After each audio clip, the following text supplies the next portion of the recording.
Well, this past week has always been one of the biggest weeks of the year in the National Hockey League. The trade deadline day has come and passed, and there's always a lot of anticipation leading up to that.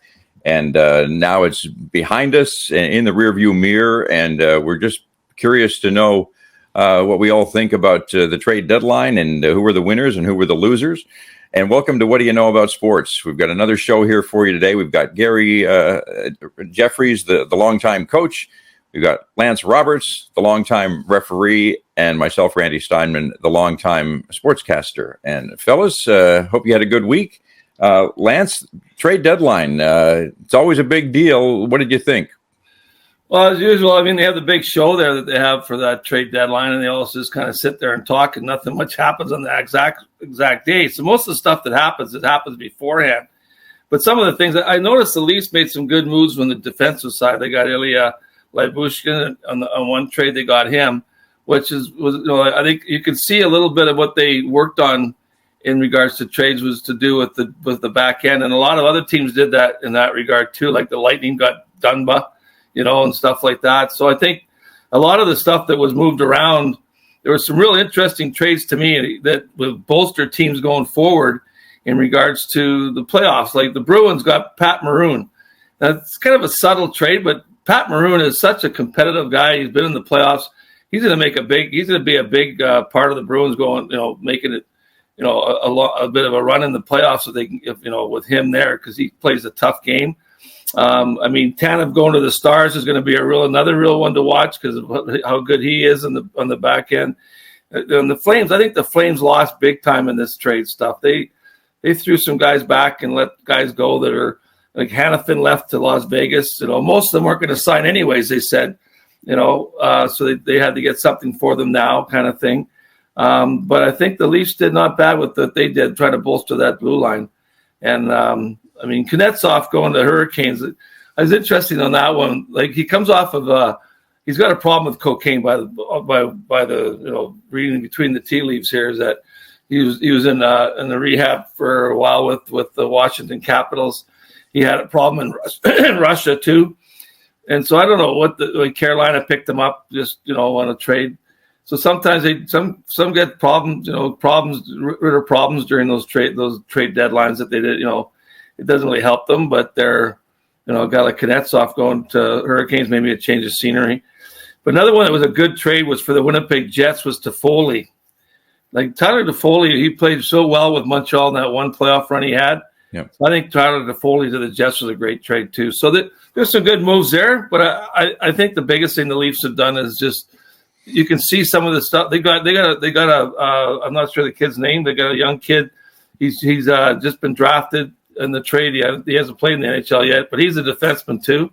So you can see that they're trying to put, I think they're trying to build a better back end than they have for the future too, right? So I think there's been some good moves there. Yeah, I agree, Lance, with the Leafs. They were criticized quite a bit there on draft day on that show that you alluded to that goes on and on and on forever. Lyubushkin and Edmondson, the two guys they added in the back end. Veteran players, more size, more physicality. I think than some of the Marley kids that they've had up all year. Legason, that one kid, I think they let him go or he went on waivers, and it sounds like Benoit might be the odd man out here going forward. But I think that's definitely an upgrade. And the kid they got up front, Dewar, a kid who can play on that fourth line, but he can kill penalties. And that's something that they've really struggled with here in the last while. So I think the Leafs did a pretty good job, and they hung on to that number one draft pick that they talked about quite a bit, and they still have it. So I think with the upgrade they've made, if they play that style that we saw when they were on that little run. I think that they've got a group that can go some distance here in the playoffs. I think Edmonton. That they added Henrique and Carrick.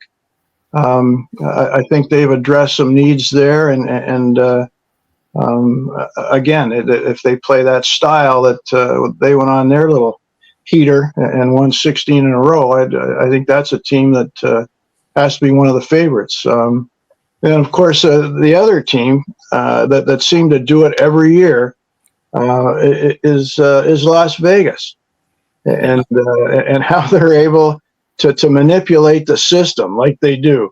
And they use that, I think they call it LTIR, long-term injury reserve, and guys will go on that thing, and their cap comes off the books, and they can add people, and then once the playoffs start, the cap doesn't matter anymore, and so that they can be well over the number once they get to playoff time, and they put kids back on the roster. So. Hannafin and Mantha, and then in the 11th hour they got Hurdle. Yes, yeah. So look out for Vegas again. It's and good for them. They haven't done anything wrong. They've used the system as it is, and they're not afraid to go out there and make some moves. So anyhow, it was interesting, and. It's all. I watched that trade deadline show like a crazy man. For 10 o'clock it comes on and it goes till 3, and oh my goodness. Who's the host there? I feel like Duffy. Duffy, yeah. I feel sorry for him because he has to sit there and try to come up with stuff like hours. You can see him. He's just at some point in the show. He's just like he's going. What can I possibly talk about now? It's like, holy moly. It's hilarious. I remember one year, this is maybe going back about 5-6 years ago, and there was just nothing happening on trade deadline day. Nothing. Like literally, they were drafting or they were trading like 6th round picks is about all it was. And they're trying to fill that entire 12-hour show on TSN and Sportsnet too, and they had nothing. And I was just feeling so sorry for those guys. Remember the monkey? Remember the monkey they had that was big? Spun the wheel. Yeah. That's quite a show. When they get their burgers in now, they get them. They bring in those Harvey burgers for them and everything. It's like it's just like what's going on? Yeah. Oh my goodness! But the thing about that Las Vegas thing is that they are talking about changing that because there is some thought process for how that's being kind of used to their advantage going into the playoffs for some teams. So there's a lot of teams starting to learn how to use that. So I think they're going to change that to at least that if you're hurt up until the end of the season, then you can't play for at least 3 games into the playoffs or something to that effect. Because if you're not able to play the end of the season, you shouldn't be able to play the start of the playoffs, right? You didn't heal that fast, right? Yeah. You get well game one. No, God, my leg's way better today. I could play. It's goofy. Well, and of course, go ahead, Gary. Tampa Bay's used that in the past too. Yeah, they did exactly. Yeah. I always find it interesting though too. I mean, some teams are obviously on trade deadline day. They're just focused on winning the cup that spring. And other teams are just focused on making their team a lot better down the road. Like Vegas, like you said, it made some moves this year where they didn't cost them anybody, and they made some good acquisitions. And then a team like Calgary, has just stocked for the future. I think they traded for 5 draft picks that are all top 3 round draft picks in the next couple of years, and that's a team that really helped themselves. But in the long term, like no one's really worrying in Calgary about what happens this spring. They got to get some casinos or something or some big shows in Calgary because it seems like Las Vegas, they love going there, but Calgary, they want to get out of there as fast as they can. I don't understand it. It's like, holy moly, they can't keep anybody on that team. It's like, it's crazy. And Calgary's a great city. It's such a, it's right by the mountains. It's got lots to offer, and I don't know what it is that there's a culture in Calgary that the players don't like, or I don't know what the what's going on there, but they sure have a heck of a time keeping some players on their hockey team. Yeah. Well, I mean, that's an advantage that Vegas is always going to have over everybody, right? Because I mean, the majority of NHL players are going to be guys in their late 20s who are half of them are maybe still single, and they just love the nightlife and everything that else goes with just being a professional athlete. And what a great city, to be a professional athlete. Like Vegas is about as good as you can get. Well, they all get traded, and then they got no money when they leave, so it doesn't matter. They got to get more money or something. But yeah, it is a nice city. It is good. It's it's a great place to play, I guess, for players like going there. Yeah. Well, one team we can't forget about is Carolina. Yeah. The number one kid on that board on the trade deadline day was Jake Gensel, the kid from Pittsburgh. And they picked him up, and that's a pretty good team. Extremely well coached. They seem to love that guy, and it's a team that we got to watch here going forward for sure. Well, that's a real blow to Crosby, because Gensel was played with him a long time, and I wonder if that's going to make a decision for Sid whether he's going to stay in Pittsburgh or he'll be traded himself to a team that can win a cup, because Pittsburgh is not moving forward. They're moving backwards. Yeah. Are they ever? I was going to ask you guys about that. Like, does Pittsburgh ever trade Sidney Crosby? Or, I mean, he's 36 years old, still having a great year for his age. But is he the kind of guy, like a player like that who meant so much to the Penguins over the years? Do they ever trade him, or do they just let him finish out there? I think it's 100% up to Sidney Crosby. Yeah, he'll dictate that, and exactly. If he and he seems to be so loyal. He's done just about everything you can do in Pittsburgh. But if he wants one more run at the Cup, I don't think there's any question he has to get out. He's not going to get it there in Pittsburgh in the next few years. Well, the thing about it too is, like, when they traded Ray Bourque to Colorado, he hadn't won a cup. Like, he had never won a cup. So that was Boston saying, you know what, let's do this for Ray, right? And right. Which was the move that worked, and they won the cup, and he had a chance to carry that thing around. So the biggest thing for Pittsburgh with Sidney Crosby is he's won cups. He's won lots of championships. And I really believe that he's a pretty loyal individual to be a part of the organization. But I know one place that he might want to go if he ever got a chance, be Colorado, and he could play with McKinnon. Yeah. Good point. That would be something that they could, if Colorado had the right mix to bring him over there and he wanted to go, and that would be a chance to play with McKinnon, because I think the kid's pretty, they're both from Dartmouth, so who knows, right? We'll see what happens. But that's one place I think that they could entice him to go to, is maybe Colorado. Yeah. Well, it's always I'm sure it's always a great relief for the players when that trade deadline has come and passed, because there's got to be some sleepless nights for those guys leading up to the deadline. And once it's done and they know they are where they are, you can just focus on playing hockey. It's got to be a big relief for them. Well, the biggest thing about it is that they're all on pins and needles, because you got family. You're gonna have to move, or he has to go there and he has to play, and his family stays in the city because of their school. Finish the school, then they'll move out there. Or, all those things are involved in the background that people don't realize.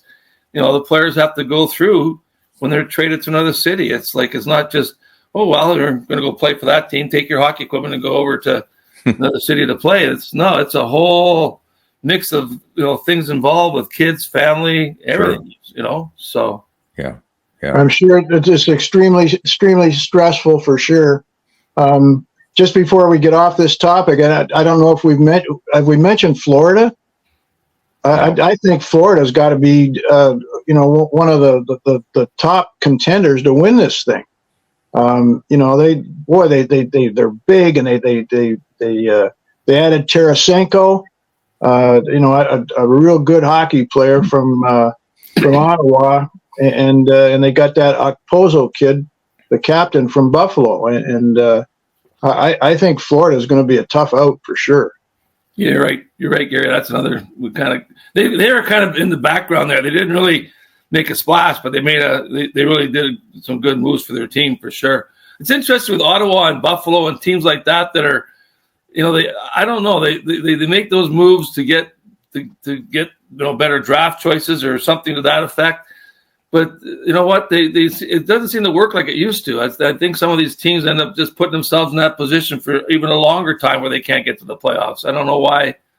Sometimes they should hang on to some of their assets a little longer maybe and see if they can build around it. I don't know, in that regard. But some teams really, they keep themselves outside that line all the time by giving out their assets, trying to get draft choices to build on their team going forward. But it's difficult in today's salary caps and stuff like that to be able to make the right moves, I guess, for these general managers. Yeah, it's a real crapshoot, really. There's no guarantee. You can have umpteen draft picks, but you've got to make good choices, and you got to hope that those kids that they work out. Yeah, so, exactly. Yeah. Well, come the end of the season, when one team hoists the Stanley Cup, that will be obviously the big trade deadline winner for this year, and we'll just have to see who that is. We got to move on. That was a great discussion, but the Brier ended this past weekend in Regina, and I know, Gary, you watched a lot of it, and man, oh man, Brad Gushue is just phenomenal at that event. He won his third straight as skip, and his sixth overall in his career as skip. And I'm sure you've got some opinions about Brad Gushue and how he now ranks in the world elite of curlers for all time. No, it was a tremendous event. I did watch quite a bit of it, and yeah, Gushue's he's the top of the list. With 6 Briers. I think the closest to him are Randy Furby and Martin at 4. But yeah, he's outstanding. The skill level, the absolute, and if you haven't curled it, it's maybe tough to recognize or understand. But the skill involved in that sport to make the shots that they make is absolutely incredible. Yeah.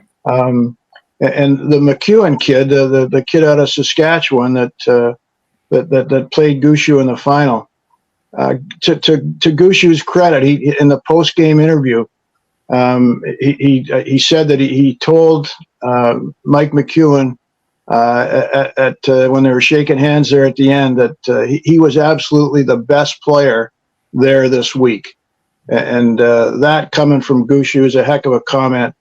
But McEwen was absolutely outstanding with angle raises for double takeouts, triple takeouts.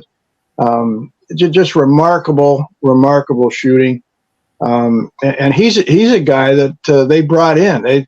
Interesting story there. He's not from Saskatchewan. He's from Manitoba, and the former skip Colton Flash for that team.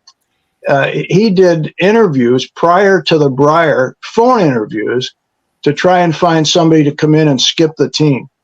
And through that phone interview, they picked McEwen. So he came in and he certainly endeared himself to that Saskatchewan crowd. They loved him. And so the final was outstanding. It was really, really enjoyable to watch. Yeah, I watched a lot of it. When it comes to curling, I go back to my dad was a big time curler in Alberta.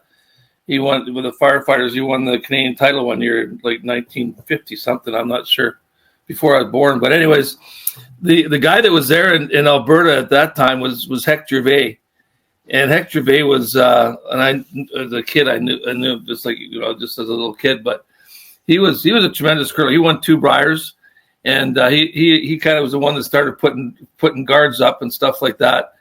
But to do what Gushue has done is absolutely remarkable, because when it comes to curling, I mean, when you're there's all the stuff involved with sweeping. Like I've curled myself.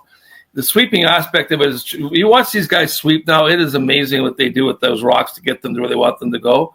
And some of the shots that were made in that I think the final and leading up to it in the playoffs, there were some unbelievable rock shots that were made that were just, raises. And like there was one there where they took out 3 of the other ones and left their own there. It's like, it's amazing what they're doing in curling today. Like, it's exciting to watch those. And one of the things about curling that's really interesting to me when I watch it is seeing what their strategy is. Like, I like the fact you can hear them talk now and stuff with their mics. And it's kind of neat to listen to what they're discussing, and what kind of direction they want to go with their shots and stuff like that. That was a pretty exciting Brier. But one of the things that it's hard to, the way they're doing it now, the Brier, like before when you had the Brier, the McDonald's Brier, it was like each province had a team come in. But now every province they have, like Saskatchewan, the guy that was skipping them was from Manitoba, or they're from different places. It's done by points. Like you're still curling against each other in the finals but some were curling in the finals were already in the Brier because they had the points and stuff. And it's kind of a funny way that they do things now with their point systems, and now with the Olympics involved and all that stuff. So I didn't understand what they were doing there in some ways. Well, they have 18 teams, and it's a great draw, really. And I don't know if you watch or you understand that page playoff system. It took me a while to figure it out, but I think it's great. Yeah. And if you're one of the top 2 seeds, you play in that 1-2 game, and if you lose, you haven't been knocked out. You go back and play the winner of the 3-4, and so you can still advance and play that number 1 seed again. Whereas the number 1, the guy that wins that game, or the team that wins that game, they go directly into the final. So I think it's a good system. It's fun to watch it. Yeah, that's when I was watching. I was trying to figure out, why is Boucher still looking at getting back into the final when he was playing the semifinals. I was looking for 2 semifinals. I couldn't find them.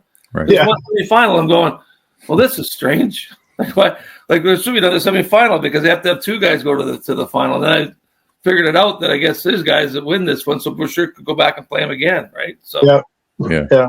Well, you're right, Lance, about TV being just a great thing to show curling. I mean, when you've got the players are all mic'd up like that, and you're watching it live.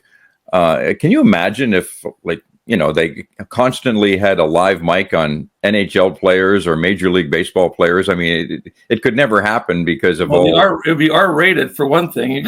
Yeah, which would be really great, but there'd be issues. But boy, you could have had Tortorella mic'd up there the other night when he got thrown out. That would have been entertaining.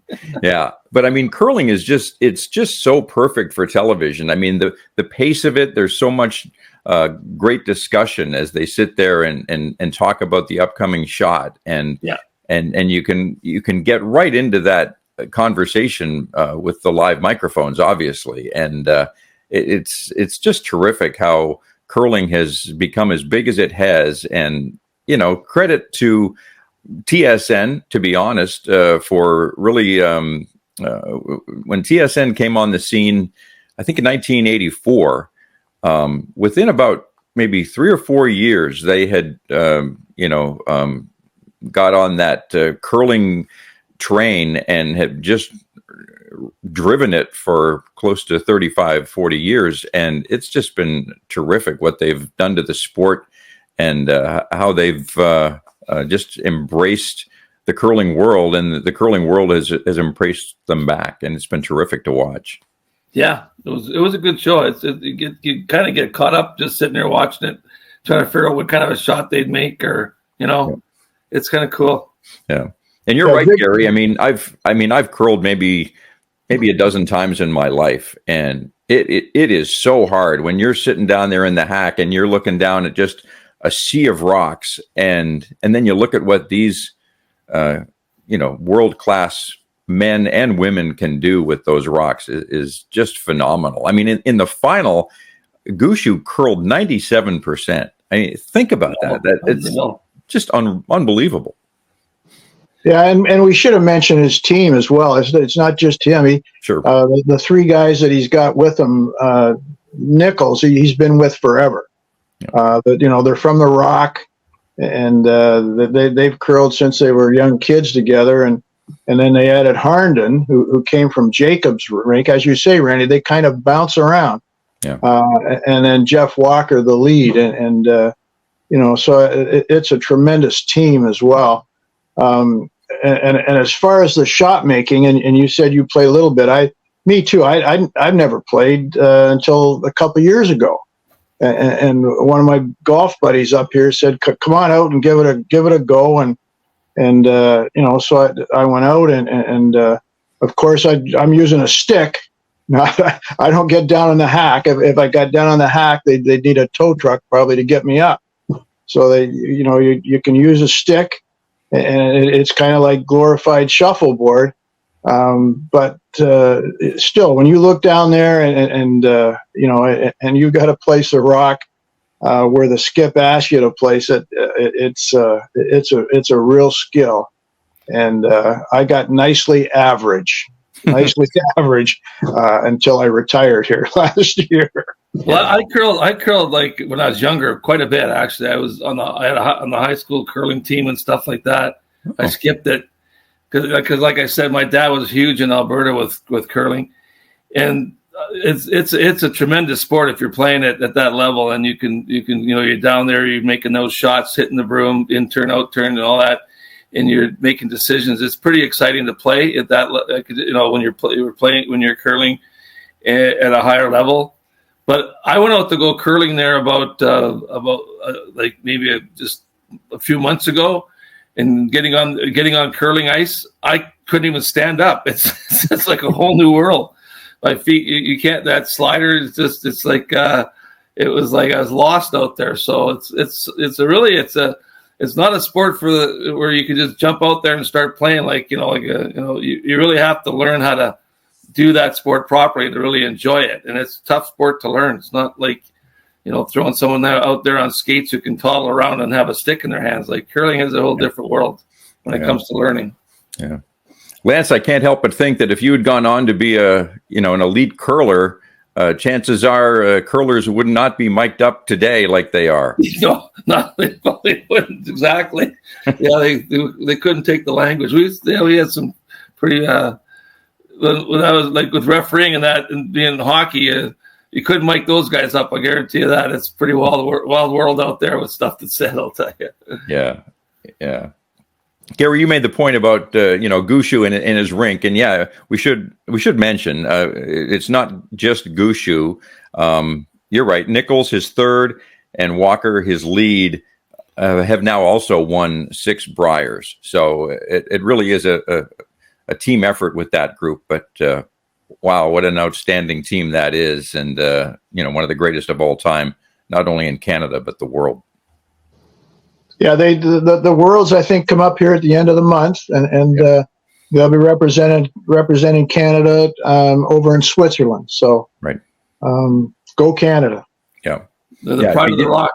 It begins March the 30th in Switzerland. So, yeah, go Canada! Hey, let's move on.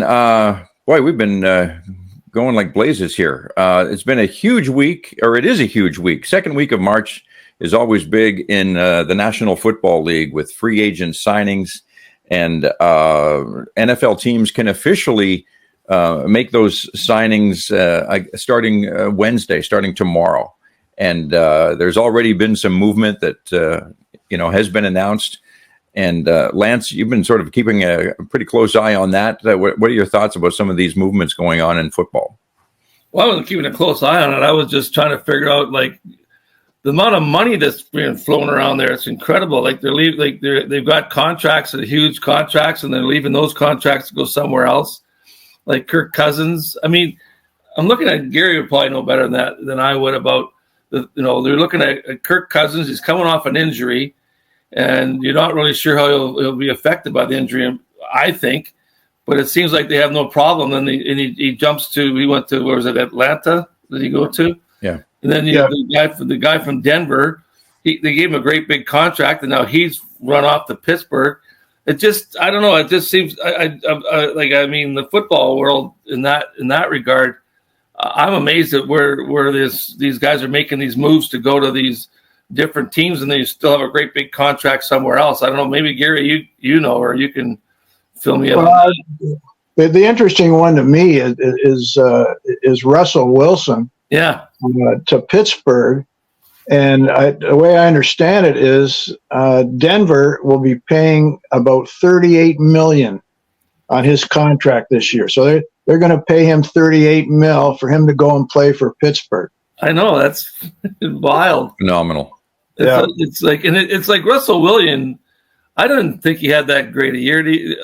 I don't know. Are they worth this money? These guys, you think, or like I wouldn't take Dak Prescott for nothing. Like he had a terrible year, I think, in Dallas for what he should have done. But like, is it worth it for these guys to take these quarterbacks? Is a quarterback? Well, it's the most important position in the game, probably, right?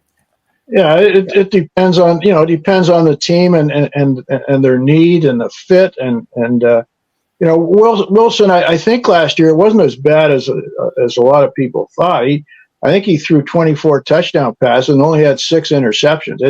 It wasn't a horrible season.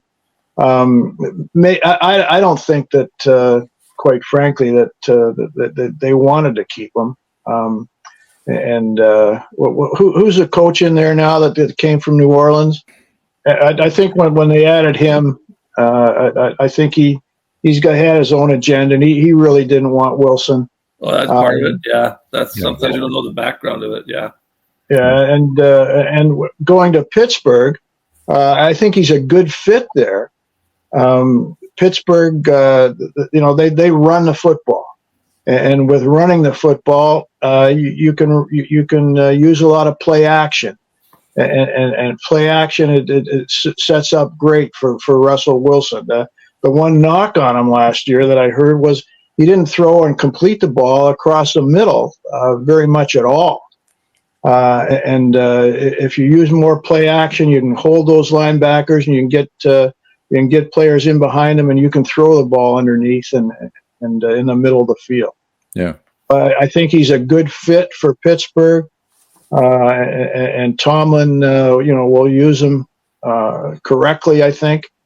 And the other one that I'm really anxious to see is New England getting rid of Mac Jones, and what that's going to mean for our kid Nathan Rourke, will Rourke now get a nice opportunity in New England to play down there, and heck, I want that kid to play, and if he doesn't get that opportunity, I want him to get the heck back up here to Canada.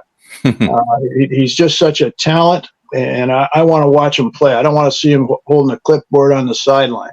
Yeah. So I'm anxious to see how that one goes too. Well, I'm anxious to see him. Kirk Cousins he's coming off an injury for one thing. He's only won one playoff series in his entire career. Like he's not won any Super Bowls or anything of that magnitude. He's a stand in the pocket type of quarterback in that regard. He's a great arm. And I watched the documentary of him there. He seems like he's a pretty dedicated, guy to his team and learning the systems and stuff like that. So I want to see how he does with this team, because if he hadn't got hurt last year, he might have been different. A big difference to he was having a great year last year, and he puts up great numbers every year. Yeah. So I'd like to see him have some success. He's another guy that's been criticized for just that, Lance. What has he done in the playoffs? One of those kind of guys, right? And I think he's a great talent, and I always root for him. So I'm anxious to see. Yeah, I was never really a Kirk Cousins fan. Really, I don't really know why. And then Lance, I watched that Netflix documentary as well, and you just have to root for the guy. He just seems so head on his shoulders, down to earth, a family guy. He just wants to win. He's dedicated, and I'm really cheering for him now. I hope he does well in Atlanta. It's funny. All these guys are moving around with all that big money and all that. And then you got Mahomes, who's won how many Super Bowls, and you wouldn't even know he's in the league now. Right now, it's like Mahomes. Who's that? Like all you hear about is these guys at the big bucks are all getting traded. So NFL to me sometimes it's just the money in that league is incredible, unbelievable. Yeah. And you're just to get back to Russell Wilson again there for a second. When he went from Seattle to Denver. He was just awful for the first little bit, and I think people had this perception that he had lost it or he couldn't succeed with another team other than Seattle. But then Denver really had a strong finish this past year, and he played a lot better. And I'm going to be curious too, Gary, to see what he does under Tomlin and that coaching staff. And I think he'll succeed there. I've always liked Russell Wilson. So Gary, I want to ask you, like, what's with running backs now? Like they're all like they seem to be getting rid of that position in the game in the NFL. Like the running backs, I think someone else, the running back got just dropped from the roster. I'm not sure which team that was with, but I've been listening a little bit to the sort of the noise about running backs and they're kind of taking that position away. Have you heard that really in some shape or form? Well, it's interesting right now. The number of running backs have changed teams here, and it seems like the answer is it's not a great draft this year for running backs, and so they've become a focus. Jacobs, the big kid from Vegas, he moved to Green Bay, and Green Bay let Jones go. And Jones is a great running back. And Pollard down in Dallas, he's moved to Tennessee. And so in a quarterback-driven league, and that's certainly what it is, the running back is maybe not valued as it was in the past, but it's certainly still a key position. And you've got to have a great running back there. You have to be able to run the football. You can't just throw the football. And so it's I don't think it's devalued at all, Lance. It's imperative. You have to have the threat to run the football so you can throw the football. So it's. Do they have fullbacks anymore? No, the fullback position is pretty much been taken away. You don't see that. Mm-hmm. Tight ends, certainly tight ends now are certainly used much more and valued more, particularly in the NFL. Not as much up here in the CFL. We like to spread them out and go 5 wide and 6 wide. But I think the fullback has been replaced down there by the tight end, and again, and it's important that you can use that tight end in running the football as well, and that's where Kelsey and the kid down there for San Francisco, Kittle, tremendous blocker, So the running game is still imperative. They throw the screen out there to the running backs and stuff like that still, right? That's what they use it for, those short yardage gains and stuff like that. Yeah, and the Super Bowl champ, Kansas City, they do that as well as anybody in the league. They screen it to the tight ends, to the running backs. They love it. And it's a big play for him. Yeah, but even back in the day, a fullback generally wasn't the guy you were throwing your screen passes to. I don't remember Larry Zonka getting big gains on screen passes. No, and you know what? That I also saw there that the brother Kelsey there, the center that played he retired. Philadelphia, yeah. Philadelphia center there. I saw he did his retirement speech. It was pretty. It was a pretty emotional speech. It was awesome. It was awesome, wasn't it? Yeah, it was amazing. At the very end, he goes, well, that's all I got. And he just left the stage. Yeah, I like him a lot. Hey, like I like him. Yeah. I'll tell you something. Speaking of, not to keep promoting Netflix here, but we in this house we just watched a documentary on that Kelsey brother the other night. I can't remember what it's called, but it's basically focused on him. Not this past season, but the season before, where the Eagles went to the Super Bowl, and they had the two brothers play each other in the Super Bowl. Okay. And if you look it up, it's really good, and it's a lot of video that is shot at his house with his wife and their two daughters, and boy, you really get a great insight into not only the player but just being an NFL player. It's excellent video. Is Taylor Swift in the football clips at all? Or She is not mentioned at all. And I'm not watching that. Forget that. and I thought about that because they do have the brother quite a bit, especially in and around the Super Bowl. And I thought, oh boy, are they going to go down that road with Taylor Swift? And they never did. So I'm not sure if she might not have been in the picture yet, or I don't know. Maybe they left her out on purpose. But I was kind of relieved that there was no mention of her. Oh, I'm not watching it if she's not in it. Forget it. Hey guys, we are past the 40-minute mark, and we've got to get going here. So this has been terrific. As always, a reminder to please like, subscribe, and comment to our show. We always appreciate some feedback, and you can always email us at whaddyaknowaboutsports@gmail.com, and we read all the emails, and we really appreciate those as well. And fellas, thanks again for another great discussion, and have a great week. We should just mention too, real quickly, and Gary, great job getting Tuffy Knight on last week. We've had the most views on any of our shows on the show that Tuffy was on. So nice job. Yeah, you can always rest assured he's gonna entertain, and he certainly did. Lots of great comments coming in after that one. Yeah. Well, hopefully we can get Tuffy on again down the road here. All right, guys, have a great week. We'll see you soon. Take care. Ciao now.